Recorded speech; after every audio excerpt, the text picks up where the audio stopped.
فرشتے کو بٹھایا اور پھر اس فرشتے نے اللہ سے کہا تھا کہ اللہ میں اس کا کیا لکھوں. پھر اللہ نے اس کے اوپر اس کا مقدر لکھایا. حدیث میں اس کے، اور یہ بخاری شریف میں بھی حدیث ہے، اللہ نے اس پہ 4 چیزیں لکھائی تھی: اس کی عمر، اس کے اعمال، اس کا رزق اور اس کی دنیا میں معاملات. اب غور کیجئے ذرا کہ بیٹیاں اور بہنیں تو ہم سب کی ہیں نا، لیکن خدا کی قسم جب مقدر لکھنے والا رب العالمین ہو تو کیا بلال کو تب اپنی بیٹی کی فکر کرتا اچھا لگتا ہے؟ یہ غیرت رب نہیں ہے کہ ہم معاملات کو اپنے ہاتھ میں لینا چاہتے ہیں.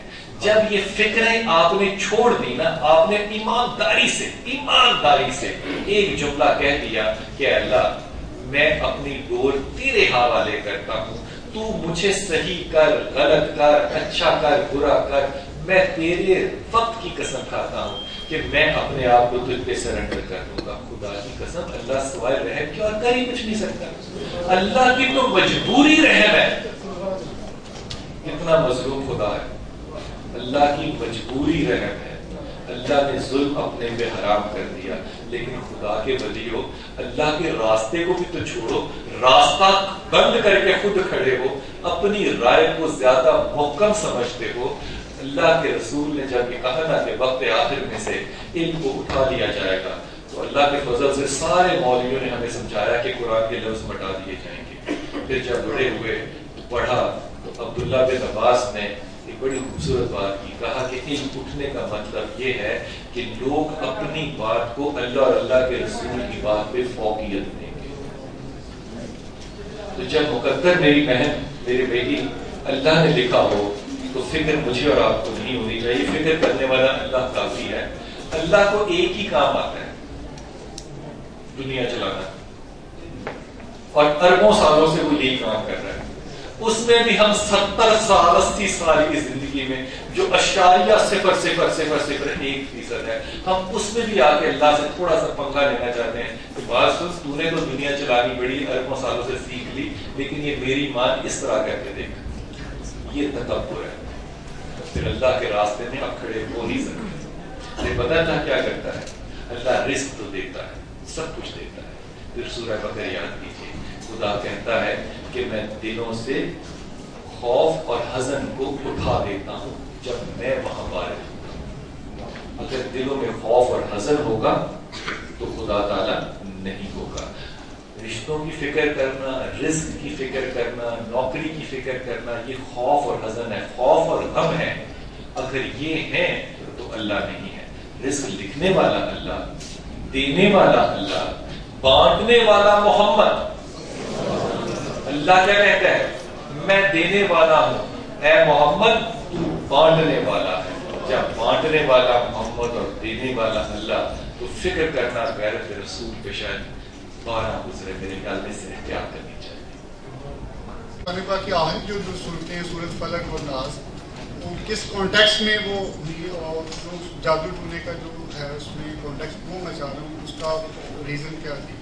اور دوسرا جو ہمارے معاشرے میں سو کا جادو ٹونا اور جو طرح کی خواتین کے حوالے سے جو مختلف قسم کی ہمارے معاشرے میں ہیں، ہمارے معاشرے میں جو خواتین کے حوالے سے یہ ہے کہ جادو ٹونا اور یہ ہوتا ہے، مطلب سو بنی ہوئی ہیں کہ یہ 40 دن کا جو کانسیپٹ ہے زچگی کے بعد، وہ اس طرح کا، وہ تھوڑی سی چاہ رہا ہوں اس والے سے. بہتر نہیں تھا کہ تم مردانہ سوال کرتے ہیں کہ اگر اللہ کے رسول پہ یہ کہنا کہ جادو ہوا تھا شاید زیادتی کی بات ہے. یوں کہنا چاہیے کہ اللہ کے رسول سے اللہ نے جادو کو گزارا تاکہ ہم سبق سیکھ سکیں. لیکن اتنے بدبخت لوگ ہیں ہم کہ اللہ کے رسول کا جادو تو ختم ہو سکتا ہے، ہمارا نہیں. تو پھر ہونا اگر جادو حق ہے اور برحق ہے تو فلق اور ناس پڑھنے سے چلے جانا چاہیے. اللہ کے نبی کا جا سکتا ہے، ہمارا فیصلہ آباد کا کوئی بابا ہی پالے گا تو کرے گا، اس کے لیے ایک بکرا ہو. یہ انسٹیٹیوشن جو ہے نا، یہ میں بڑی ذمہ داری سے بات کر رہا ہوں. یہ جو سارے ادارے ہیں نا جادو ٹونے کے، یہ ایک وجہ سے چلتے ہیں، اور وہ وجہ ہے خوف. آپ نے دیکھا ہے کہ کسی کارپوریٹ آفس میں بابا بیٹھا ہو جادو کار میں؟ کبھی بھی نہیں. اندھیری جگہ پہ ہوگا، خوشبو خاص قسم کی ہوگی، وہ کھلے کپڑوں میں نہیں بیٹھے گا, وہ خاص لباس میں بیٹھے گا. ایک نکر پہن کے بابا کیوں نہیں بیٹھ سکتا؟ نہیں بیٹھے گا کبھی. ایک ٹائی کوٹ پہن کے کیوں نہیں بابا بیٹھ سکتا؟ کبھی نہیں بیٹھے گا. کیونکہ ہمارے اپنے رجحانات جو ہے اس کو کہتے ہیں فیوژن. مثال کے طور پہ ایک زمانہ تھا کہ آپ کو قوالی اچھی لگتی تھی, ایک زمانہ آ گیا جب قوالی کے ساتھ آپ کو پاپ میوزک بھی اچھا لگنے لگ گیا, پھر آپ نے پاپ میوزک کو اور قوالی کو مکس کر کے نئی تیسری نسل نکال لی. اس کو ہم کیا کہتے ہیں؟ فیوژن. اسی طرح انٹلیکٹ کی بھی, علم کی بھی فیوژن ہوتی ہے. یہ تو میں آپ سے بڑے ادب سے عرض کر رہا ہوں, یہ تو معاملہ ہے ہی نہیں مشکل کہ ہماری بہنیں بیٹیاں جو ہیں وہ جادو پہ یقین کرتی ہیں, وہ سمجھتے ہیں یہ پاک ہے ناپاک ہے. پاک اور ناپاک صرف عبادت کے لیے. خدا کیا کہتا ہے؟ مجھے اس طرح یاد کرو جیسے اپنے آباء و اجداد کو یاد کرتے ہو, اٹھتے بیٹھتے لیٹتے کروٹوں کے بل. کون ہے کروٹ کا ساتھی آپ کا؟ خدا تو اس میں کوئی طہارت نہیں چاہ رہا, صرف عبادات کے لیے. کیونکہ وہ ایک پیراڈائم ہوتا ہے ایک خاص کلچر کو بنانے کے لیے کہ آپ کی نماز بغیر وضو کے نہیں ہو سکتی, لیکن ذکر کا تذکرہ تو ہو سکتا ہے. ان دنوں میں آپ کو نماز کی چھٹی مل گئی, رخصت ہے. اس طرح نماز کی بھی تو رخصت ہے نا سفر میں. یہ اللہ تعالیٰ کی آسانیاں ہیں. یہ ہم نے مشکل بنا لیا کہ ہم اللہ کی رخصت کو نہیں لیتے, ہم عزیمت کو لیتے ہیں. ہم مشکل والی بات کو لیتے ہیں, آسان بات کو نہیں لیتے. یہ ہمیں پتا ہے کس نے سکھایا؟ ہندوؤں نے.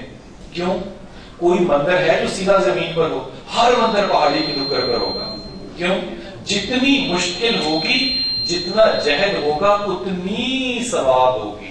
اللہ نے تو ہمیں اس طرح کچھ نہیں کہا. اللہ نے کہا تو نیکی سوچ ثواب, اور گناہ جب تک کر نہیں لیتا ایک نہیں دوں گا, اور نیکی سوچے گا تو 10 دوں گا.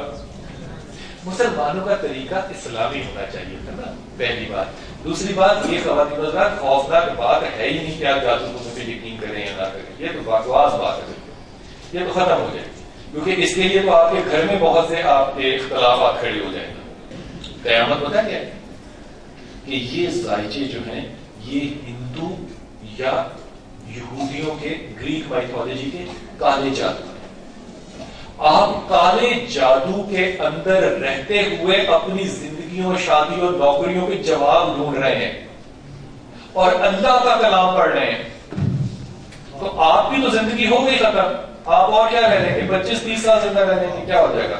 مشکل ہوگی آپ کی اولاد کو جو اپنے بچوں کو کیا کہیں گے کہ بیٹا یہ ذائچے میں سے جب سورہ مریم آنٹی مریم بتاتی ہیں تو یہی ہمارے رسول نے کہا ہے. پھر کہاں جاؤ گے؟ پھر منہ چھپانے کی جگہ نہیں ملے گی. یہ جو مائنڈ سیٹ چینج ہو رہا ہے نا ہمارا اس وقت, کہ ہم ذائچوں میں جا کے کالے علم, کالے جادو سے اپنے مستقبل کو پہچاننا چاہتے ہیں. ارے آپ کو اللہ کے دیکھے مستقبل پہ یقین نہیں ہے؟ میں ابھی ایک اپنی بیٹی سے کہہ رہا تھا کہ جب یہ جملہ اپنے منہ سے نکالتی ہوں نا کہ میں یہ چاہتا ہوں, بس خدا کے ساتھ آپ کا جھگڑا شروع ہو گیا, ختم ہو گئی بات. اب اگلا جملہ میں سننے کی کوشش بھی نہیں کروں گا, کیونکہ آپ تو خدا کے مخالف کھڑے ہو گئے. اللہ کیا کہتا ہے؟ ایک تیری چاہت ہے اور ایک میری چاہت ہے. اور پھر کیا خوبصورت بات اللہ نے کہی, خدا کہتا ہے کہ اگر تو اپنی چاہتیں نہیں چھوڑے گا میں تجھے تیری چاہتوں میں تھکا دوں گا. تو یہ جو فرسٹریشن ہے آپ کی, یہ تھکاوٹ نہیں ہے, یہی تھکاوٹ ہے آپ کی. اللہ کی چاہت کو اپنی چاہت جب بنا دیں گے اور پھر اللہ سے کہیں گے کہ اللہ میں نے تیری چاہت قبول کی, تو کیا خدا کی غیرت آپ کی غیرت سے کمتر ہے کہ خدا آپ کی چاہت کو اپنی نہیں بنائے گا؟ خدا کے واسطے اللہ ایک زندہ ہستی ہے جو اپنی زندگی میں رکھو. خدا کوئی کہانی نہیں ہے, ایک زندہ حقیقت ہے. خدا سے جب مانگو تو عاجزی سے مانگو, یہ سنت ہے. دل میں چاہے غصہ ہو, جب تک اس زبان پہ نہیں آتا اس پہ شراب نہیں لگتی. جی انہوں نے ایک مرتبہ بحث مباحث میں بولا تھا کہ سیدنا حضرت ابوبکر رضی اللہ عنہ, سیدنا حضرت عمر فاروق رضی اللہ عنہ, سیدنا حضرت عثمان رضی اللہ عنہ, ان کو سیدنا کہنا گناہ ہے. معاذ اللہ. اس نے کہا تھا کہ یہ کہاں پہ لکھا ہے کہ سیدنا حضرت عمر وہ اہل تشیع ہے. اہل تشیع کو چھوڑ دو, مجھے اللہ کے رسول, اللہ اہل بیت سے مجھے بڑی محبت ہے, اہل تشیع کو چھوڑ دو. ایک مجلس میں اسی طرح بیٹھے تھے نا, تو سوال کرنے والا تو بڑا ظالم ہو سکتا ہے نا. اس نے کہا آپ علی کو امام علی کہتے ہیں, آپ شیعہ ہیں. اب اس سوال کا جواب میں ہاں میں دوں تو آدھی قوم میرے خلاف, نہ میں دوں تو آدھی قوم میرے خلاف. ایسا ہی ہے نا. لیکن میں خدا کی قسم آپ کو بتاؤں, اللہ کا رسول صلی اللہ علیہ وسلم جو ہے نا, اگر آپ ایمانداری سے اس کو اپنا رسول سمجھتے ہیں, اللہ کی قسم کھا کے کہتا ہوں, آپ وہ سوال کر ہی نہیں سکتے جس کا جواب اللہ کے رسول نے نہ دیا. میں کھلا چیلنج کر رہا ہوں نا آپ کو, علمی سوال. آپ یہ نہیں کہیں گے کہ اللہ تعالیٰ کے رسول نے کنٹرول ڈیلیٹ کی انفارمیشن کہاں لکھی ہے, یہ فضول سی بات, ٹیکنالوجی کی بات کر ہی نہیں سکتے. میں نے اس کو ایک حدیث سنا دی, میں نے کہا یار مجھے نہیں پتا شیعہ صحیح ہے کہ شیعہ غلط ہے, مجھے نہیں پتا, میں تو اللہ کے رسول کی بات کو مانتا ہوں. اللہ کے رسول نے کہا کہ جس نے علی سے محبت کی, جس نے فاطمہ سے محبت کی, جس نے حسن سے محبت کی, اور جس نے حسین سے محبت کی, وہ روز قیامت جب کوئی سایہ نہ ہوگا سوائے ذل جلال کے, وہ میرے ساتھ دسترخوان پر ہوگا. کون بدبخت ہوگا, کون بد نصیب ہوگا جو اپنے اعمال پہ تقویٰ کرتا ہے اور اللہ کے رسول کی اس بات پہ تقویٰ نہیں کرتا کہ اہل بیت سے محبت کرنا اس لیے ہے تاکہ اللہ کے رسول کے ساتھ روز قیامت دسترخوان پر بیٹھے. کسی کا یہ وہم ہے کہ ان کو اہل بیت سے مجھ سے زیادہ محبت ہے, تو میں لڑنے کو تیار ہوں, کیونکہ میں نے تو رسول کے ساتھ دسترخوان میں بیٹھنا ہے انشاءاللہ. دوسری بات جو آپ فرما رہے ہیں کہ صحیح نہ دیکھو, ہمارے ہاں ایک اور روایت بھی ہے کہ اللہ کا نام نہیں رکھ سکتے, اس لیے جب رحمان نام رکھنا تو عبد الرحمان رکھیں گے. تو بھائی طاہر بھی اللہ کا نام ہے, عبد الطاہر کیوں نہیں رکھتے؟ اس کو کہتے ہیں سلیکٹو نالج. جب آپ نے اپنے دین کی جو انفارمیشن ہے, جو اپنے دین کا جو انٹلیکٹ ہے, وہ 3,500 روپے والے اپنے محلے کے مولوی کے حوالے کر دیا, تو بھائی اس کا تو کوئی اصول نہیں ہے نا. آپ اپنے ایگزیکٹو بچے کو MBA کرانے کی بجائے آپ اس کو حافظ قرآن بناتے, آپ اس کو عالم دین بناتے, پھر اس کو کہتے ہیں اب تو CSS کر, ڈپٹی کمشنر والے شہر میں, اور جماعت کرایا کر. خدا کی قسم دین پھر ٹھیک ہوگا, پھر ٹھیک ہوگا. ارے سیدنا کا مطلب ہوتا ہے سر. تو کیا ابو بکر کو میں سر نہیں کہہ سکتا؟